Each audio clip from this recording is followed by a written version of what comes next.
ఇప్పుడు international immersion programme అని మేము స్టార్ట్ చేసాము. ఏంటది అంటే ఇప్పుడు పిల్లలకి ఇంటర్నేషనల్ మార్కెట్ ఎక్స్పోజర్ కావాలి, ఎందుకంటే జస్ట్ డొమెస్టిక్ మార్కెట్లో ఏం జరుగుతుంది అది పని కుదరదు. సో మేమేం చేస్తామంటే గ్లోబల్ ఇమర్షన్ ప్రోగ్రామ్ అని చెప్తాము. సో బీబీఎస్లో అదొక ప్రోగ్రామ్ ఉంటుంది. వాళ్ళు మేము ఈ నుంచి ఇంటర్నేషనల్ యూనివర్సిటీ పిలుచుకు వెళ్తాము. ఆడ అబౌట్ 1 వీక్ వాళ్ళు ఉంటారు, ఫ్యాకల్టీస్ ఇంటరాక్ట్ చేస్తారు, సర్టిఫికేషన్ ప్రోగ్రామ్ చేస్తారు, స్టూడెంట్స్ అయితే ఇంటరాక్ట్ చేస్తారు, ఇంటర్నేషనల్ విజిట్, ఇండస్ట్రియల్ విజిట్ ఆ స్పెసిఫిక్ కంట్రీలో వెళ్తారు, వెళ్ళి అవన్నీ సైట్ సీయింగ్ చేసి మళ్ళీ వాళ్ళు వస్తారు. సో ఇది గ్లోబల్ ఇమర్షన్. సో దానికి వాళ్ళకి ఒక గ్లోబల్ ఎక్స్పోజర్ ఉంటుంది. దీని ఇడిసి గ్లోబల్ ఎక్స్పోజర్లో చాలా ఇంటర్నేషనల్ ఫ్యాకల్టీస్ మా దీనిలో వస్తారు. మేము international collaboration more than about 10+ universities నుంచి మాది వేరే వేరే కంట్రీస్ నుంచి అసోసియేషన్స్ ఉన్నాయి. వాళ్ళు లీడ్ వస్తారు, మేము ఆడ వెళ్తాము, ఫ్యాకల్టీస్ ఎక్స్చేంజ్ అవుతుంది. ఇప్పుడు నిన్న జర్మనీ ఇది గిస్మా ఇన్స్టిట్యూట్ అని, గిస్మా యూనివర్సిటీ అనేసి వాళ్ళు చెప్తాం, మాది ఇంటర్నేషనల్ కాన్ఫరెన్స్ ఉండే.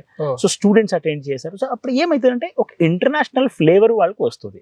సో అది చాలా ఇంపార్టెంట్. ఈ రోజు మేము ఇండియా చూస్తున్నాం, బట్ ఇప్పుడు డిజిటలైజ్ అయింది, దాన్ని బట్టి business can go to international any point of time. So వాళ్ళకి ఆ మార్కెట్స్ తెలియాలి. సో అవన్నీ వాళ్ళకి ఉంటుంది.